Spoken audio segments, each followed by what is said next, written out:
नमस्कार मित्रों, मेरा नाम है मनोज सोलंकी। मैंने पॉलिटी की क्लासेस शुरू करी हैं यूपी पीसीएस के लिए। उसी सीरीज में आज ये तीसरी क्लास है और आज की क्लास में हम देखेंगे parts and schedules of the constitution, यानी संविधान कितने भाग में विभाजित है और उसमें कितनी अनुसूचियां हैं। पार्ट्स या भाग से तो हमें कोई प्रॉब्लम नहीं है, हम जानते हैं कि पार्ट्स और भाग का क्या मतलब होता है, लेकिन अनुसूचियां क्या होती हैं ये हम थोड़ा डिटेल में आज देख लेते हैं। अनुसूचियों का क्या मतलब है हम ये समझ लेते हैं। अनुसूचियां मतलब जैसे हम बुक पढ़ते हैं तो बुक में हमने देखा है कि कुछ चीज़ें ऐसी होती हैं कि जिनको उस पर्टिकुलर चैप्टर में उनको विस्तृत रूप से डिस्क्राइब नहीं किया होता है, तो उसके लिए क्या करते हैं, पीछे कुछ शेड्यूल या अनुसूचियां लगा देते हैं कि अगर आपको डिटेल में कुछ जानना है इसके बारे में तो पीछे अनुसूची देखें। उसी तरह से संविधान में भी अनुच्छेद या आर्टिकल्स हैं, उनमें अगर बहुत सारी चीज़ों को डिटेल में नहीं समझाया गया है तो उसके लिए ये होता है कि आप जाइए, पीछे अनुसूचियां लगी हैं संविधान में और उस अनुसूची से आप विस्तृत जानकारी ले सकते हैं। जैसे एक एग्जाम्पल की हेल्प से हम समझते हैं। आर्टिकल 1 अनुच्छेद 1 में कहा गया है India that is Bharat shall be union of states, ये कहा गया है। अब उसमें यूनियन ऑफ स्टेट्स तो बोला गया है, राज्यों का संघ होगा ये बोला गया है, लेकिन कितने राज्य होंगे और उन राज्यों के क्या क्या नाम हैं ये आर्टिकल नंबर 1 में नहीं बताया गया है। अगर आपको ये देखना है कि भारत में कितने राज्य हैं और उन राज्यों के नाम क्या क्या हैं तो हमको अनुसूची 1 या शेड्यूल 1 में जाके देखना होगा। तो इस तरह से अनुसूचियां कुछ लगी हुई हैं जो कि आज की क्लास में हम देखेंगे। पहले हम ये देख लेते हैं कि संविधान के कितने पार्ट्स हैं। पार्ट्स ऑफ द कॉन्स्टिट्यूशन हमें पहले देखना है। तो जब ओरिजिनली संविधान बना था उस समय पे इसमें 22 पार्ट्स, 8 शेड्यूल्स एंड 395 आर्टिकल्स थे। ये क्वेश्चन कई बार पूछा गया है और फिर भी दोबारा पूछा जा सकता है। कितने पार्ट्स थे? 22 पार्ट्स थे, 8 शेड्यूल्स थे और 395 आर्टिकल्स थे। लेकिन संविधान के संशोधन होते रहे और होते होते आज की डेट में क्या हुआ है, 448 आर्टिकल्स हैं, 25 पार्ट्स हैं और 12 शेड्यूल्स हैं। हमको ये आज की डेट में कितने आर्टिकल्स हैं ये याद रहे न रहे, लेकिन आज की डेट में कितने पार्ट्स हैं और कितने शेड्यूल्स हैं ये हमको याद रखना बहुत जरूरी है। दूसरी चीज, शुरुआत में जब संविधान बना था, ओरिजिनली जब संविधान था उसमें कितने पार्ट्स, कितने शेड्यूल्स और कितने आर्टिकल्स थे, ये तीनों हमें याद रखने हैं। यहाँ पे हम एक चीज को छोड़ सकते हैं कि आज की डेट में कितने आर्टिकल्स हैं, ये भले ही हमको याद न रहे, लेकिन ओरिजिनली कितने थे पार्ट्स, कितने शेड्यूल्स थे, कितने आर्टिकल्स थे ये, और आज कितने पार्ट्स हैं और कितने शेड्यूल्स हैं हमें ये याद रखना बहुत इंपॉर्टेंट है। तो आज की डेट में करीबन 25 पार्ट्स हैं और 12 शेड्यूल्स हैं। एक चीज यहाँ पे और क्लियर कर देता हूं कि अगर आप संविधान खोल के देखेंगे तो लास्ट जो आर्टिकल है आपको 395 ही दिखेगा। ऐसा नहीं है कि उसमें 396, 397, 398 ऐसे करके आर्टिकल्स लिखे हुए हैं। लास्ट का आर्टिकल का जो नंबर है वो 395 ही है। तो फिर ये कैसे हो सकता है कि 395 आर्टिकल हैं और मैं कह रहा हूँ कि आज की डेट में तो 448 या उससे ज़्यादा आर्टिकल्स हैं, ये कैसे संभव है?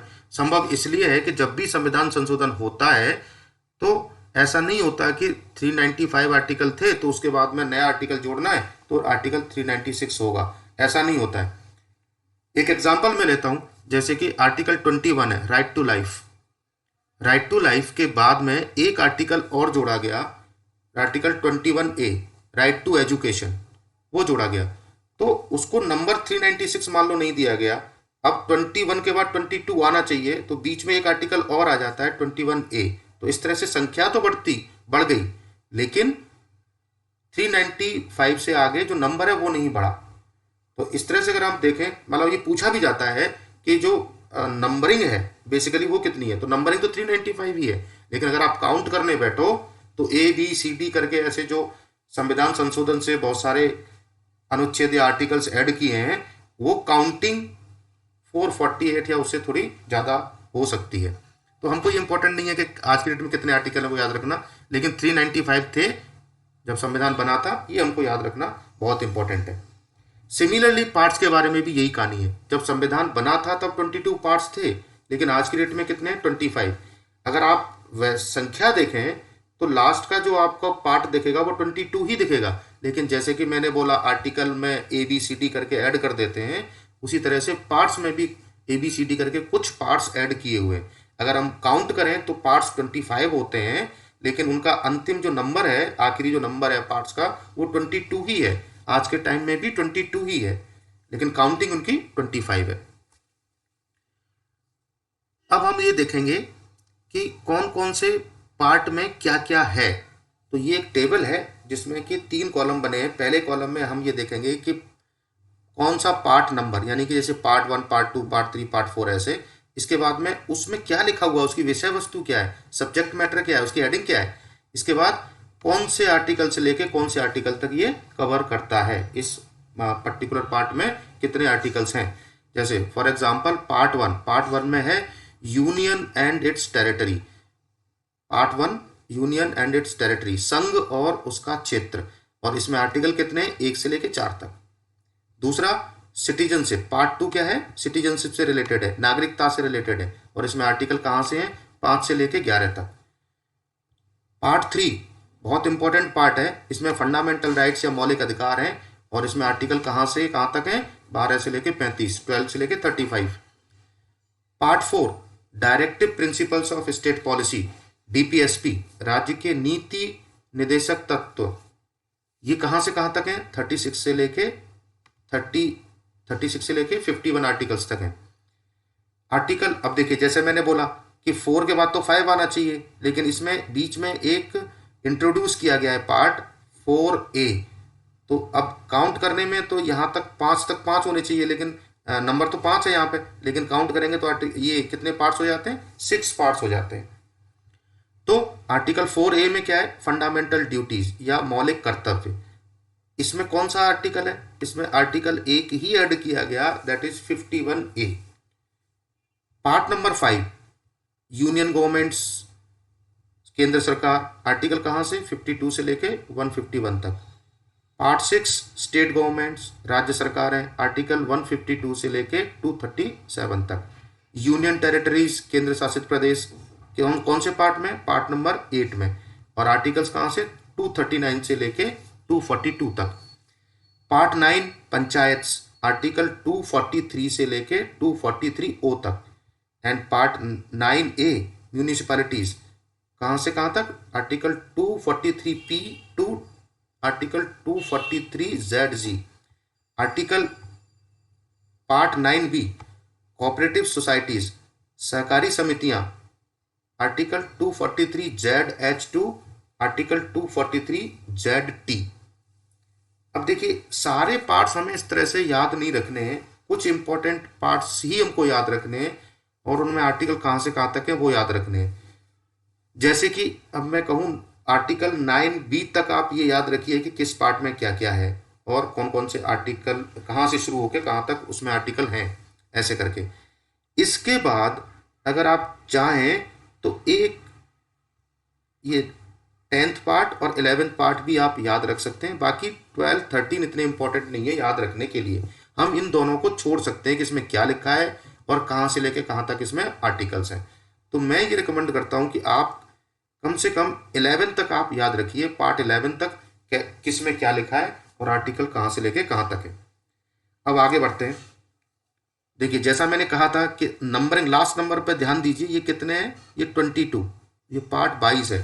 तो नंबर तो 22 है, लेकिन अगर आप इस टेबल में काउंट करिए तो पार्ट आपको 25 लगेंगे, क्योंकि यहाँ पे देखिए जैसे ए, ऐसे पीछे भी हमने देखा ABCD, ऐसे ABC, ऐसे कुछ पार्ट जुड़े हुए हैं। तो कितने पार्ट हैं, 25 पार्ट्स हैं टोटल, लेकिन नंबरिंग अगर उनकी देखो तो लास्ट नंबर 22 ही है। चलिए आगे, part 14 services under union and states, ये UPSC, UPPSC, इसके बारे में सब कुछ यहाँ पे बताया गया है। आर्टिकल कहाँ से लेके 308 से लेके 323 तक। इसके बाद 14A ट्रिब्यूनल्स, इसके बाद 15 इलेक्शंस, चुनाव आयोग वगैरह सब इसी में, उसके रिलेटेड प्रोविजंस सब इसी में है। इसके बाद के आर्टिकल्स आप ये दो छोड़ सकते हैं, ये पार्ट्स आप छोड़ सकते हैं, ये वाला पार्ट और ये वाला पार्ट, लेकिन ये इमरजेंसी प्रोविजंस और ये अमेंडमेंट वाला, ये दो आपको इसमें याद रखने हैं कि इमरजेंसी प्रोविजंस कौन से पार्ट में है और अमेंडमेंट ऑफ द कॉन्स्टिट्यूशन कौन से पार्ट में है, ये हमको याद रखना है। और अमेंडमेंट वाला आर्टिकल कौन सा है, 368, ये भी हमको याद रखना है। कि अगर संसद संविधान को अमेंड अगर करती है तो उसको पावर कहाँ से मिलती है? आर्टिकल 368। और आर्टिकल 368 कौन से पार्ट में है? पार्ट 20 में है। सिमिलरली इमरजेंसी प्रोविजंस कौन से पार्ट में है? तो इमरजेंसी प्रोविजंस कौन से पार्ट में? पार्ट 18 में है। और आर्टिकल कहाँ से लेके कहाँ तक? 352 से लेके 360 तक इसमें है। ये हमको दो बहुत इंपॉर्टेंट पार्ट्स हैं, वो हमको याद रखने हैं। तो ये था कितने पार्ट्स हैं, हर पार्ट में क्या क्या लिखा हुआ है और आर्टिकल्स कहाँ से कहाँ तक उसमें कवर होते हैं। इसके बाद हम देखेंगे शेड्यूल्स। जैसा मैंने बोला कि ओरिजिनली जब संविधान बना था तो उसमें कितने शेड्यूल्स थे, कितनी अनुसूचियां थी? 8 अनुसूचियां थी। आज की डेट में कितनी है? 12। तो हम पहले ये सब के बारे में देख लेते हैं कि किस में क्या लिखा है। मैच द फॉलोइंग्स के लिए कभी कभी आ जाता है, पूछ लिया जाता है कि मैच द फॉलोइंग्स, पहली अनुसूची में क्या लिखा है। एक तरफ 4 अनुसूचियां दी होंगी और दूसरी तरफ उनकी विषय वस्तु या सब्जेक्ट मैटर, तो हमको उनको मैच करना रहता है। तो हमें ये क्लियर कट याद होना चाहिए। पहले हम देखते हैं कौन सी फर्स्ट अनुसूची है या पहली अनुसूची है, फर्स्ट शेड्यूल। उसमें क्या लिखा हुआ है? अभी हम थोड़ी देर पहले डिस्कस कर भी रहे थे। राज्यों और केंद्र शासित प्रदेशों के नाम और उनके अधिकार क्षेत्र कौन कौन से होंगे, उनकी बाउंड्रीज कौन कौन सी होंगी, ये कहाँ लिखा हुआ है? फर्स्ट शेड्यूल में लिखा हुआ है। जैसे उत्तर प्रदेश का नाम, उत्तर प्रदेश एक भारत का राज्य है, ये कहाँ लिखा हुआ है? फर्स्ट शेड्यूल में लिखा हुआ है, पहली अनुसूची में लिखा हुआ है। सिमिलरली दिल्ली एक क्या है? एक यूनियन टेरिटरी है, केंद्र शासित प्रदेश है, ये कहाँ लिखा हुआ है? ये शेड्यूल नंबर 1 में लिखा हुआ है। ठीक, आगे बढ़ते हैं। शेड्यूल 2 दूसरी अनुसूची में अलाउंसेस, प्रिविलेजेस यानी वेतन भत्ते, विशेषाधिकार, ये सब लिखा हुआ है। अब किसके वेतन भत्ते और विशेषाधिकार लिखा हुआ है, ये हम थोड़ी देर बाद 2 स्लाइड बाद देखेंगे। अभी फिलहाल हमको इतना याद रखना है कि अलाउंसेस एंड प्रिविलेज से रिलेटेड जो शेड्यूल है, जो अनुसूची है, वो दूसरी अनुसूची है। सिमिलरली तीसरी अनुसूची को भी हम डिटेल में देखेंगे, लेकिन यहाँ पे शॉर्ट में देख लेते हैं पहले कि थर्ड शेड्यूल जो है उसमें क्या लिखा हुआ है। इसमें शपथ या ओथ्स एंड अफर्मेशन, ये शपथ ली जाती है ना, तो वो शपथ उसमें लिखी हुई है। हर शपथ का प्रारूप लिखा हुआ है कि अगर एमपी है, मेंबर ऑफ पार्लियामेंट है, अगर वो शपथ लेगा तो उसकी शपथ का प्रारूप क्या होगा, वो क्या क्या बोलेगा, कौन कौन से वर्ड्स उसमें लिखे होंगे, ये हर किसी का प्रारूप कहाँ दिया हुआ है? थर्ड शेड्यूल में। अगर जज है हाई कोर्ट या सुप्रीम कोर्ट का, उसकी शपथ का प्रारूप क्या होगा, फॉर्मेट क्या होगा, फॉर्म क्या होगा, ये कहाँ लिखा हुआ है? थर्ड शेड्यूल में लिखा हुआ है।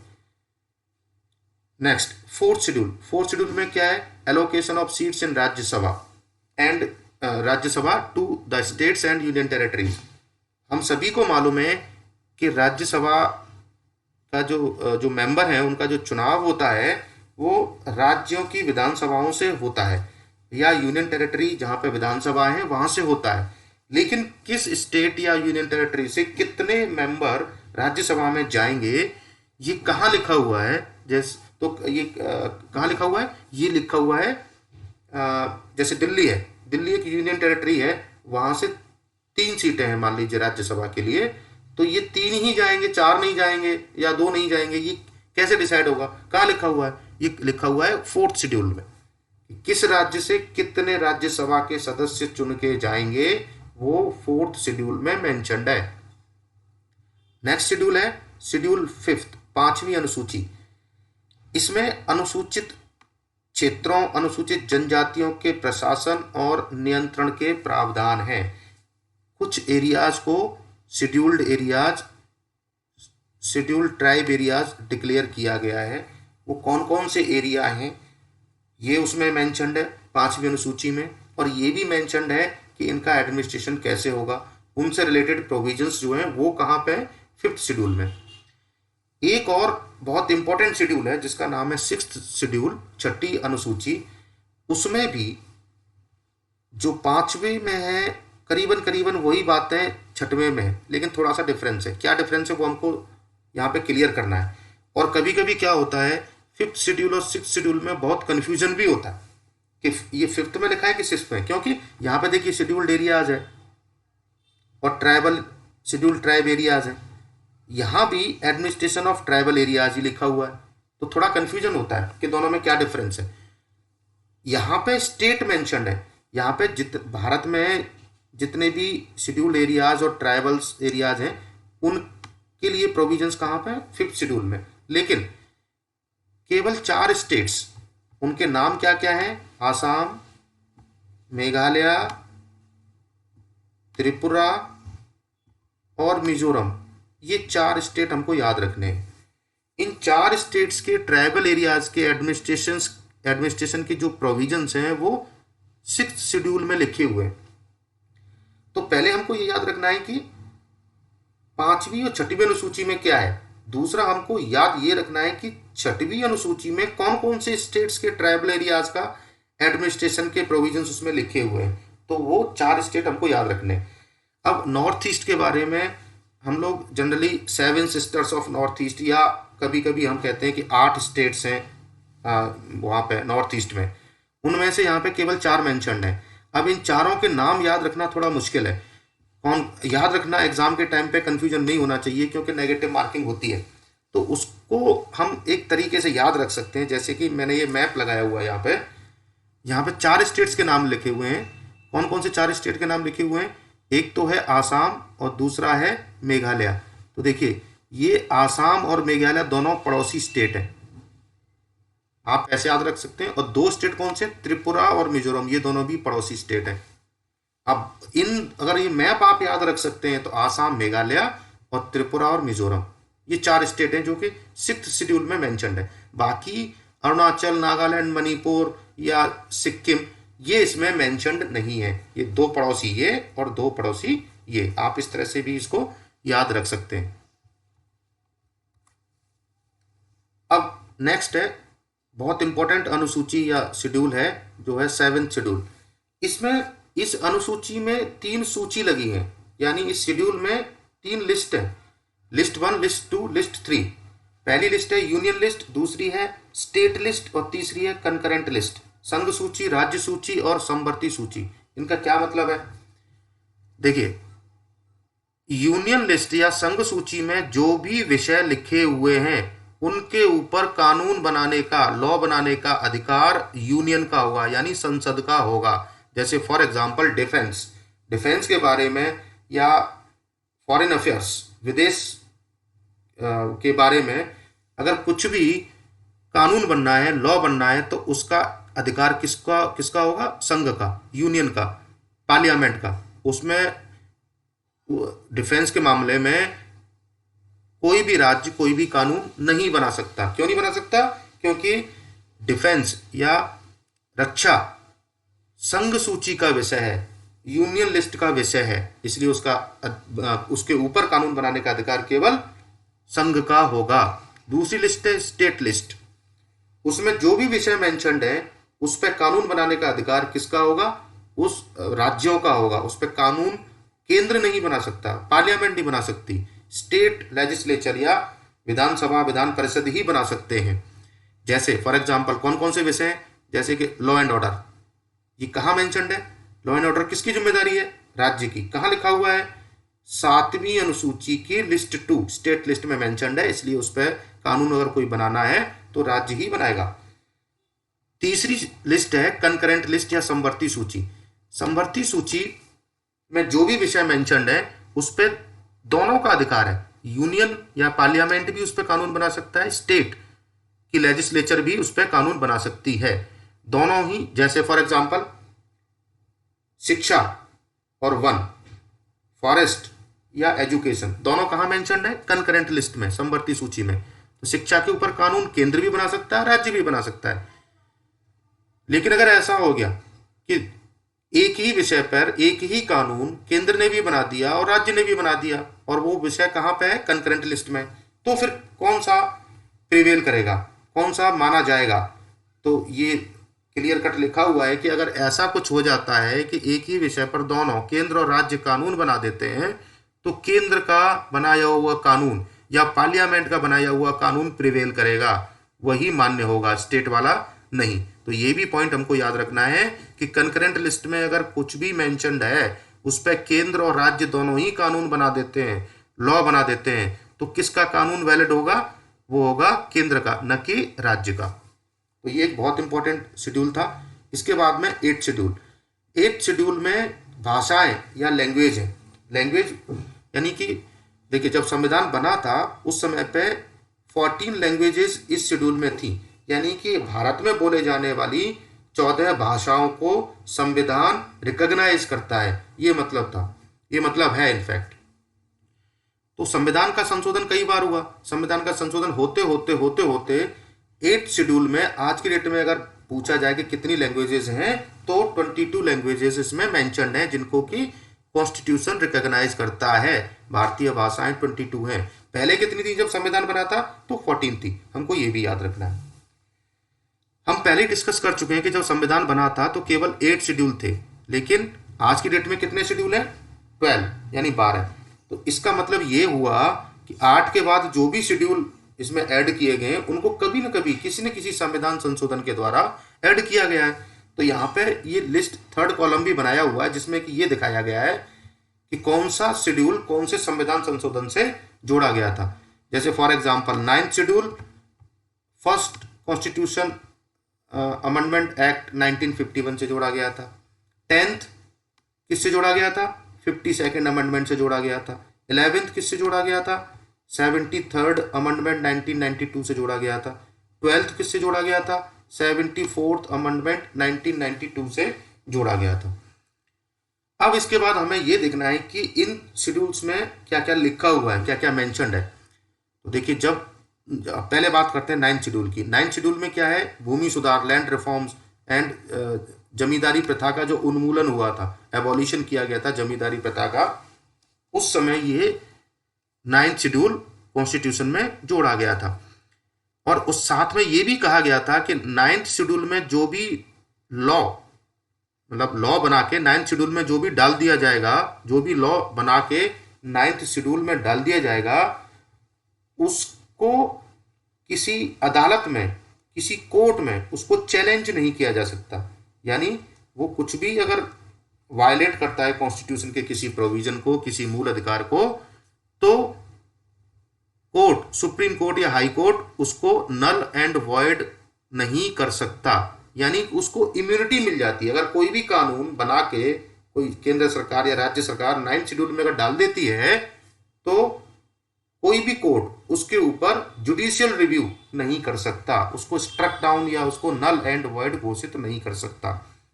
इसलिए ये 9th शेड्यूल बनाया गया था। क्यों? कि उस समय पे जमींदारों की जमीनें जा रही थी और जो जिन लोगों के पास जमीन नहीं थी उनको जमीन दी जा रही थी। तो ये तो फिर सब लोग कोर्ट में चले जाएंगे और कोर्ट में जाएंगे तो बहुत सारे केस कोर्ट में हो जाएंगे। तो इसके लिए उस समय पे इसको डाला गया था 9th शेड्यूल में। जो भी हर राज्य ने अपने अपने लैंड रिफॉर्म्स के और जमींदारी एबॉलिशन के एक्ट बनाए थे, क्योंकि लैंड कौन सा सब्जेक्ट है, ये कहाँ मेंशन्ड है? ये 7वीं अनुसूची की 2nd लिस्ट या स्टेट लिस्ट में मेंशन्ड है। इसलिए इसमें कानून बनाने का अधिकार किसको था? स्टेट को। तो हर स्टेट ने अपने अपने कानून बनाए और 9th शेड्यूल में डाल दिए। आज की डेट में करंट अफेयर्स के हिसाब से देखें तो अभी क्या चल रहा है? अभी चलिए इसको कभी बाद में डिस्कस करेंगे कि जो रिजर्वेशन वाला मैटर चल रहा है उसमें कौन कौन सी चीजें इसमें 9th शेड्यूल में मेंशन्ड है, वो खैर किसी और क्लास में डिस्कस करेंगे, आज नहीं। 10th शेड्यूल, अगला शेड्यूल है 10th schedule. Rajiv Gandhi government के टाइम पे, जब वो राजीव गांधी प्रधानमंत्री थे, उस समय पे एक देश में एक बहुत ऐसी प्रथा चल गई थी कि कई लोग क्या करते थे कि सुबह का नाश्ता एक पार्टी में करते थे, दोपहर का खाना किसी और पार्टी में और शाम का खाना किसी और पार्टी में खाते थे। यानी कि कानून ये दल बदल कर लिया करते थे MP MLA जो थे। तो बड़ी एक अनस्टेबिलिटी थी। कोई भी सरकार गिर जाती थी, कोई भी कहीं जाके मिल जाता था, कोई भी MP MLA किसी को भी खरीद लिया जाता था, ऐसा कुछ। तो उस सब को रोकने के लिए एक एंटी डिफेक्शन लॉ या दल बदल कानून बनाया गया और वो कानून बना के 10th शेड्यूल में डाल दिया गया। 10th शेड्यूल बना के उसमें डाल दिया गया। तो अगर हमको याद क्या रखना है, फिलहाल हमको इतना ही याद रखना है कि 10th शेड्यूल में कौन क्या है, तो एंटी डिफेक्शन लॉ या दल बदल कानून है। और बाकी मैंने अभी यहाँ पे ये दिखाया अभी कि 42nd अमेंडमेंट 1985 से ये जोड़ा गया था। अभी उत्तर प्रदेश में पंचायत और म्यूनिसिपैलिटीज़ नगर पालिका के चुनाव होने वाले हैं, तो आपने ये 1992 से पहले, ये 73rd और 74th अमेंडमेंट से पहले ये बहुत दिक्कत वाला विषय था। क्या, जैसे अभी क्या है कि अभी आप देखते होंगे कि हर 5 साल में पंचायत और म्यूनिसिपैलिटीज़ का इलेक्शन होता है। पहले ऐसा नहीं था, 1992 से पहले ऐसा नहीं था। हर 5 साल पे नहीं होता था, कभी 10 साल नहीं हुए तो नहीं हुए, कभी 15 साल हुए तो नहीं हुए, ऐसा भी हुआ करता था। तो इसी सब को दूर करने के लिए 1992 में 73rd और 74th अमेंडमेंट लाए गए और उनसे 11th शेड्यूल और 12th शेड्यूल जोड़े गए। 11th शेड्यूल में पंचायत और 12th शेड्यूल में नगर पालिकाएं हैं। नगर पालिका और पंचायत, इनको संवैधानिक दर्जा दिया गया जिससे कि हर 5 साल में इलेक्शन हो सके और ये लोकल सेल्फ गवर्नमेंट को बढ़ावा मिल सके। तो अगर ये पूछा जाता है कि पंचायत को या म्यूनिसिपैलिटीज को संवैधानिक दर्जा कौन से अमेंडमेंट से दिया गया, तो वो 73rd और 74th अमेंडमेंट 1992 है। तो ये थे पार्ट्स एंड शेड्यूल्स। जैसा मैंने अभी बोला, 2 स्लाइड पहले हमने देखा कि दूसरी अनुसूची में क्या है, ये वेतन भत्ते प्रिविलेजेस हैं। अब किसके वेतन भत्ते हैं? तीसरी में हमने बोला ओथ, शपथ। किसकी शपथ है ये हमको और देखना है। जैसे फॉर एग्जांपल अगर वेतन भत्ते की बात करें तो क्या आईएएस ऑफिसर या पीसीएस ऑफिसर को जो वेतन भत्ते मिलते हैं उनका जिक्र है? तो ये हमको देखना बहुत जरूरी है कि किसकी ओथ और किसकी शपथ 2nd और 3rd शेड्यूल में मेंशन्ड है। पहले हम बात करते हैं 2nd शेड्यूल की, दूसरी अनुसूची, जिसमें कि वेतन भत्ते विशेषाधिकार लिखे हुए हैं। किस किस के?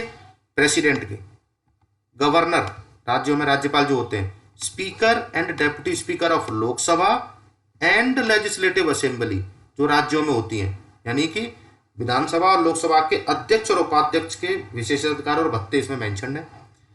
Chairman and deputy chairman of Rajya Sabha and legislative councils, Vidhan Parishad और राज्यसभा के चेयरमैन और डेप्यूटी चेयरमैन। जजेस, कहाँ के जजेस? सुप्रीम कोर्ट और हाई कोर्ट के जजेस, उनके वेतन भत्ते और विशेषाधिकार इसमें मेंशन है।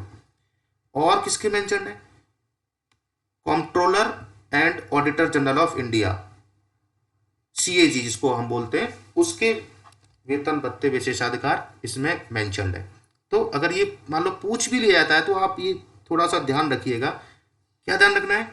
इसमें किसी एमपी या एमएलए का विशेषाधिकार मौजूद नहीं है, इसमें वेतन भत्ते उसके मौजूद नहीं है। इसमें किस किस के मेंशन है वो सामने आपके लिखा हुआ है। अब बात करते हैं 3rd शेड्यूल में, उसमें शपथ है, ओथ्स एंड अफर्मेशंस है। किस किस के ओथ्स एंड अफर्मेशंस है? यूनियन मिनिस्टर्स, यानी केंद्र में जो मंत्री होते हैं, और स्टेट मिनिस्टर्स के। दूसरे जो एमपीज और जो एमएलएज होते हैं उनकी शपथ में जो लिखा हुआ है सब्जेक्ट मैटर है, वो वर्ड्स क्या होंगे जो वो बोलते हैं, वो अलग अलग होते हैं सबके लिए, इसलिए वो फॉर्मेट यहाँ मेंशन है। केंद्रीय मंत्री, राज्य मंत्री, MP, MLA, candidates MP MLA उसके लिए। और यहाँ पे क्या है, देखिए जो चुनाव लड़ रहे होते हैं पार्लियामेंट के लिए या स्टेट लेजिस्लेचर के लिए, उनको भी शपथ लेनी होती है। तो वो जो इलेक्शन लड़ रहे होते हैं, जो कैंडिडेट होते हैं, तो कैंडिडेट से भी शपथ भरवाई जाती है, उनसे लेटर लिया जाता है, उनसे शपथ पे साइन कराए जाते हैं। वो फॉर्मेट क्या होगा वो भी यहाँ मेंशन्ड है। और एक बार जो वो एमपी एमएलए बन जाते हैं उसके बाद जो शपथ लेते हैं वो भी यहाँ मेंशन्ड है, उसका फॉर्मेट भी यहाँ मेंशन्ड है। प्लस सुप्रीम कोर्ट के जज और हाई कोर्ट के जज क्या शपथ लेंगे, क्या फॉर्मेट होगा वो भी यहाँ मेंशन्ड है। इसके बाद सीएजी क्या शपथ लेगा वो भी मेंशन्ड है। अब देखिए यहाँ पे एक चीज आपने डिफरेंस देखा होगा कि 2nd शेड्यूल में जो राष्ट्रपति मेंशन्ड है, गवर्नर, और यहाँ पे राष्ट्रपति मेंशन था, ठीक है। और चेयरमैन ऑफ ये काउंसिल ऑफ स्टेट, इसको ये कौन होता है? ये पदेन सभापति होता है, वाइस प्रेसिडेंट ऑफ इंडिया यानी कि उपराष्ट्रपति। इन दोनों के वेतन भत्ते यहाँ मौजूद हैं। लेकिन यहाँ देखें तो यहाँ पे कहीं भी राष्ट्रपति या उपराष्ट्रपति मेंशन्ड नहीं है। उसका सिंपल सा एक रीजन है, क्या कि ये क्वेश्चन पूछ भी लिया जा सकता है, क्या कि राष्ट्रपति और उपराष्ट्रपति की जो शपथ का प्रारूप है, जो फॉर्मेट है, जो फॉर्म है, क्या 3rd शेड्यूल में है? नो, ये 3rd शेड्यूल में नहीं है, क्योंकि ये आर्टिकल ये संविधान के आर्टिकल में ही मौजूद है। कौन से आर्टिकल में है ये हम बाद में देखेंगे। और अगर आप लोग अगर इस वीडियो देख रहे हैं तो मुझे कमेंट बॉक्स में बताइए कि कौन से वो आर्टिकल्स हैं जिसमें कि राष्ट्रपति की शपथ और उपराष्ट्रपति की शपथ का प्रारूप मौजूद है। वो तीसरे शेड्यूल में नहीं है, वो आर्टिकल्स में ही दिया है, संविधान के अंदर ही मौजूद है, इसलिए वो तीसरी अनुसूची में नहीं है। तो ये कन्फ्यूजन वाली चीज है, इसको हमें याद रखना है। राष्ट्रपति उपराष्ट्रपति की शपथ का फॉर्मेट थर्ड शेड्यूल में नहीं है। That's all. ये था एक वीडियो जिसमें हमने देखा कि संविधान में कितने पार्ट्स हैं और कितने शेड्यूल्स हैं और उसमें क्या क्या लिखा हुआ है। अगला वीडियो जो होगा इसके ऊपर जो भी क्वेश्चंस पूछे गए हैं या पूछे जा सकते हैं उसके ऊपर एक वीडियो होगा कि पार्ट से, शेड्यूल से कैसे क्वेश्चन बन सकते हैं और कैसे क्वेश्चंस आए हुए हैं प्रीवियस ईयर्स में, ये हम देखेंगे।